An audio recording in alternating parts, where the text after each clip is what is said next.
Good morning, students. Hope you understand the concept of batch production very well now.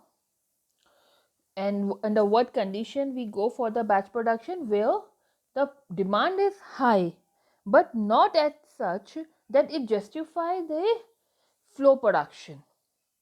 And production rate is more than the demand rate, then we go for the batch production. And now the planning and controlling of batch production.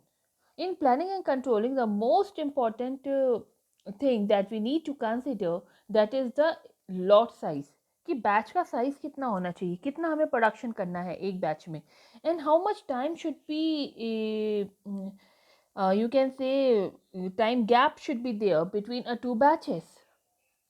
Fine. For that we have economic order quantity. Economic order quantity is also known as a economic batch quantity, economic run length also. And in case of financial management, you also learn about economic order quantity. In inventory management, there we are using the amount of material procured, you can say, or quantity produced during one production run by an enterprise is known as a lot size. Batch production falls between a job production and a continuous production. And in batch production system, the output is inventorable, means जिसके आप inventory रख सकते हैं, and can be produced in a you can say substantial volume, and even through the volume may not be justify the continuous production. In this situation, it is necessary to determine the lot size for a batch to be produced at one time, in addition to scheduling the batch on the facilities. The decision is to be taken by the operator, like what is a batch size and what is the scheduling decision regarding when to begin the processing of one batch. A key trade-off in the determination of lot size is the setup cost and inventory carrying cost over here. We have these types of cost in inventory, like cost of item, cost of ordering, cost of carrying, cost of stock out. Cost of stock out means in case अगर आप लोगों का stock खत्म हो गया, उसकी वजह से जो आपको कॉस्ट बेयर करनी पड़ी है, क्योंकि आपका कस्टमर कहीं और चला जाएगा प्रोडक्ट लेने के लिए, तो that is your cost only, your loss only. Okay, cost of safety stock if you are holding a additional inventory over here. So we have a holding cost, जो आप कैरिंग आप कह सकते हैं कैरिंग कॉस्ट, कि उस inventory को maintain करने के लिए जितनी कॉस्ट आप बेयर कर रहे हैं. ऑर्डरिंग कॉस्ट, अगर आप उसे ऑर्डर कर रहे हैं तो उस समय जो कॉस्ट आप बेयर कर रहे हैं. और सेटअप कॉस्ट, कि मशीन को सेटअप करने के लिए कितना टाइम आप लेते हैं, कितना फ्यूल आप कंज्यूम कर रहे हैं, that is called your setup cost. इन सब का ट्रेड ऑफ है economic order quantity. These are the examples of carrying cost and order cost. See, carrying cost means cost of capital, taxes, insurance, कि आपने inventory रखने के लिए जो खर्चा आप करते हैं वो सारा, और जो लॉस आप बेयर करते हैं, that comes under carrying cost. Ordering cost, कि अगर आप उसे बार बार मंगा रहे हैं तो उसका ट्रांसपोर्टेशन, उसका bill, telephonic charges, everything comes under order cost. Clear? Now the assumption. Economic order quantity has certain assumption that demand is known to you. Okay, demand is known to you. Lead time is known and constant, कि कितना time production का लगेगा या कितने time पे आपको product मिल जाएगा. And cost quantity discount is not possible over here. Only variable costs are setup and holding cost. There are two costs, setup cost and holding cost are there. And stock out can be completely avoided, कि ऐसी condition नहीं आएगी कि जहां आपका stock out वाली condition आए. Means आपका कमोडिटी जो है ख़त्म हो गई और आपका लॉट अभी तक नहीं पहुंचा, ऐसी कंडीशन नहीं आएगी. ये एजम्पशन हम मांग के चलते हैं इकोनॉमिक ऑर्डर क्वांटिटी में. And total cost is purchase price of the particular product plus inventory carrying cost. Inventory carrying cost you clear now, कि उसको रखने के लिए, मेंटेन करने के लिए cost of handling, storing, insurance, अगर ख़राब हो जाता है या ऑब्सोलीट हो जाता है तो उसकी जो कॉस्ट होगी, everything comes under inventory carrying cost. And setup cost which means order cost also. ठीक है, सेटअप कॉस्ट हो गई जब आप मैन्युफैक्चरिंग यूनिट में, ऑर्डर कॉस्ट हो गई जब आप रेडीमेड प्रोडक्ट खरीदते हैं। ठीक है, तो रिलीजिंग ऑर्डर, इंस्पेक्शन और डिसमेंटिंग, transportation, everything comes under the setup cost. Now this is the diagrammatic representation. आप देखिए, what is this? In this axis we have a cost and this axis we have the quantity. As we increase the quantity, हमारा अगर एक batch का size बढ़ता जा रहा है, इट मीन्स यहाँ बहुत कम बैच साइज था, यहाँ हमारा बैच साइज ज़्यादा है। ठीक है, तो जब हमारे बैच साइज बढ़ रहा है तो you see the holding cost is increasing. Holding cost is increasing, batch size बढ़ने का मतलब क्या, इन्वेंट्री बढ़ेगी तो होल्डिंग कॉस्ट इंक्रीज होगी, but the order cost will reduce. क्यों? क्योंकि ऑर्डर कॉस्ट आपकी रिड्यूस क्यों हो रही है? क्योंकि आपने बैच साइज बड़ा कर लिया है, और जब बैच साइज बड़ा हो गया है तो आप लोगों का जो क्वांटिटी है वो ज़्यादा आ गई, तो आपको बार बार ऑर्डर करने की ज़रूरत पड़ेगी नहीं। That's why the order cost or setup cost has a tendency to decrease at a faster rate than rate of increase in inventory carrying cost। आप देख रहे हैं ये तो स्मूथली बढ़ रही है, बट ये बहुत ज़्यादा तेज़ी से रिड्यूस होती है। Okay, and where both are minimum, both cut themselves, it is the minimum cost, means the sum up of order and holding cost का sum up क्या होती है, टोटल कॉस्ट। तो टोटल कॉस्ट भी आपकी धीरे धीरे रिड्यूस हो रही है, but after certain time because holding cost is increasing, आपकी ये कॉस्ट बढ़ने लगती है। तो this is the point where the total cost is minimum, where the holding and order cost intersect each other, this is called a economic order quantity. It means अगर हम इस quantity को मंगाएंगे, optimum order quantity that is EOQ, इसको मंगाएंगे तो हमारी annual overall cost जो होगी वो सबसे मिनिमम होगी। Clear? So there is a trade off between holding and order cost, क्योंकि अगर साइज बढ़ रहा है तो एक दोनों के बीच में इनवर्स रिलेशन है, एक इंक्रीज हो रहा है तो दूसरा जो है आपका डिक्रीज हो रहा है।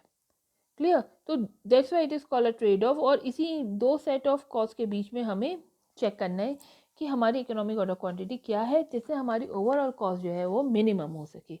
And this is the formula of economic order quantity to calculate, this is √2 into annual demand, जो भी आपकी डिमांड होगी, setup cost divided by unit cost into inventory carrying cost. If there is a in percentage, sometimes we get a inventory carrying cost in percentage, 2% of the unit, 3% of the unit, then we calculate it like this, or if it is in rupees you will simply write amount. Carrying cost is 2 rupees, 3 rupees only, there is no need to multiply with the unit cost then. Clear? Now they how we calculate. Now economic loss size in a different situations. We have a different situation like instantaneous supply with no simultaneous consumption. Means आपने जैसे ही, आप ये देखिए diagram, time and quantity.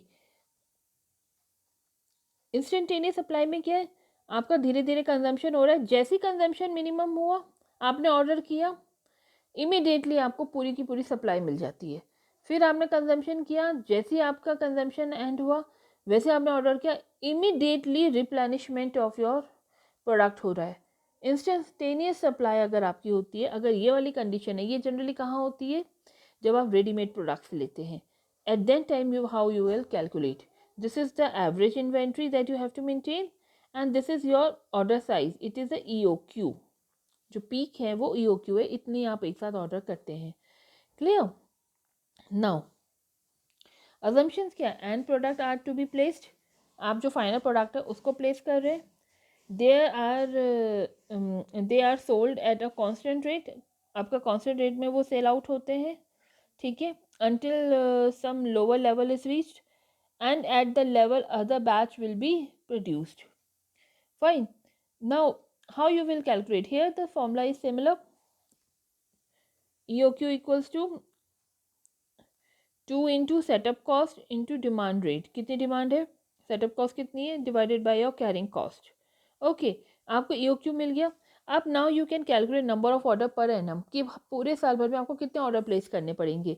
Annual demand जितनी है divided by supply पर order, supply पर order means EOQ की EOQ आपको बता रहा है लॉट का साइज, ठीक है। तो आपने इसको इससे डिवाइड किया तो you will get in how many days, मतलब in how many orders you are required to give to satisfy your annual demand. Now you can understand it with the help of example very well. Here is the situation. Okay, in this situation you see what is the question? Excuse me. Yes. What? Read the question carefully. The XYZ manufacturing company has determined from an analysis of its accounts and production data for the part number 6 to 5. अब देखिए यहाँ पर हमने part number 6 to 5 दे रखा है, it's a name of the commodity item, क्योंकि यहाँ पर आप ये नहीं कह सकते पिंक वुड या फिर पिंक कलर की आपको कोई आइटम चाहिए या रेड कलर का आइटम चाहिए, क्योंकि हर कलर के साथ हर स्पेसिफिकेशंस चेंज होती, तो they give a unique ID. So there is a ID is 6 to 5 that its cost of purchase is rupees 36. Cost of purchase कितनी है 36, हमने यहाँ लिख दी ऑर्डर कॉस्ट और सेटअप कॉस्ट जैसे हम कहते हैं 36 है, ठीक है। पर ऑर्डर की कॉस्ट आपको बता दी 2 rupees per part, 2 rupees is the unit cost. Okay, then it's inventory carrying cost charge is 18% of the average inventory. अब यहाँ पर इन्वेंट्री कैरिंग कॉस्ट दे रखी है कितनी 18%, तो कैरिंग कॉस्ट 18% दे रखी है ऑफ द एवरेज इन्वेंट्री, तो आप सिंगल यूनिट पे भी निकाल सकते हैं. See it is the best way to reduce the complication. 18% of average inventory means 18% of क्या कॉस्ट है आपकी यूनिट की, सिंगल यूनिट अगर है तो 2 रुपीज़ है, 2 रुपीज़ का 18% कितना हुआ 0.36 पैसा. Okay, then the demand of this part is 10,000 unit per annum. कितनी डिमांड है 10,000, हमने यहाँ लिख दी. तो these are the information that we needed. Demand 10,000, order cost आपको 36 दे रखी, unit cost is 2, carrying cost is 0.36 पैसा. Now what you need to calculate, what should be the EOQ and what is the optimum number of days supply per optimum order. Okay, now how you will calculate, you have every data with you, just put it into formula. Economic order quantity 2 into demand, annual demand कितनी बताई थी 10,000 unit, into wait a minute, हाँ, into order cost और आपकी या फिर आपकी carrying cost कितनी है, सॉरी ऑर्डर कॉस्ट या सेटअप कॉस्ट कितनी है ₹36. एक ऑर्डर को मंगाने के लिए आपको 36 रुपीज़ स्पेंड करने पड़ते हैं, तो 36 डिवाइडेड बाय आपकी होल्डिंग कॉस्ट. होल्डिंग कॉस्ट कितनी दे रखी है या कैरिंग कॉस्ट 0.36 आपने डिवाइड किया under root, you will calculate and you will get 1414 units. Means एक बैच 10,000 हमें अभी चाहिए थी यूनिट पूरे साल भर के लिए, बट हमें एक बैच में कितनी मंगानी चाहिए 1414 व्हेन, सो हमारी जो टोटल कॉस्ट होगी, ठीक है, एनुअल कॉस्ट जो होगी वो सबसे मिनिमम आएगी. नाउ कितने ऑर्डर्स हमें प्लेस करने होंगे इसके लिए, नंबर ऑफ डिमांड, ठीक है, एनुअल डिमांड कितनी थी 10,000 और एक ऑर्डर में कितनी आपकी कॉस्ट है, कितने ऑर्डर आप मंगा रहे, कितनी यूनिट मंगा रहे 1414. तो इट मीन्स आपको 7 ऑर्डर प्लेस करने पड़ेंगे, 7 ऑर्डर प्लेस करेंगे तब आपको 10,000 यूनिट पूरी मिल जाएंगी एक साल में. अब 7 ऑर्डर ये तो है नहीं कि 1 जनवरी को एक ऑर्डर कर दूंगा, 2 जनवरी को एक ऑर्डर कर दूंगा, तो your purpose will not solve. तो इन हाउ मैनी डेज जो है आपका गैप होना चाहिए 2 ऑर्डर्स के बीच में, ठीक है. दूसरा ऑर्डर कितने दिनों बाद आपको देना है वो आप डिसाइड करते हैं. तो you can decide it with the help of this formula.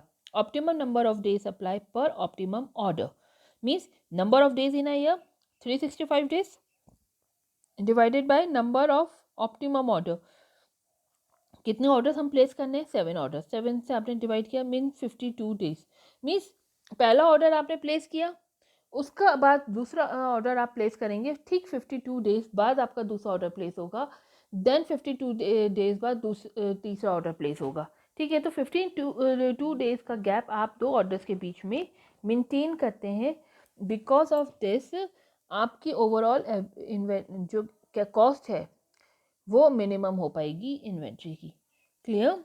This is the way how to calculate the economic order quantity where we are get purchasing a ready-made goods, finished goods and product.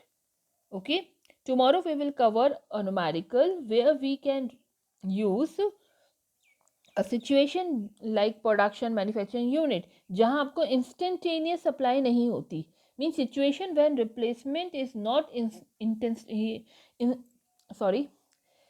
Simultaneous production और cell आपके लिए नहीं हो रही है, instantaneous आप लोगों की जो है सप्लाई नहीं हो रही है। जैसे मैन्युफैक्चरिंग यूनिट में आपने आज ऑर्डर दिया, मैन्युफैक्चर होना शुरू होता है, एक सर्टेन टाइम वो ले रहा है, उसके बाद आपको जो है फुलफिलमेंट ऑफ डिमांड होती है और फिर आप उसको सेल आउट करते हैं। ठीक है, तो in that condition how we calculate economic order quantity means manufacturing unit में आप कैसे करते हैं। क्लियर? अगर इसमें कोई डाउट है तो आप मुझे आज कॉल करके क्लियर कर लीजिएगा बेटा। Thank you.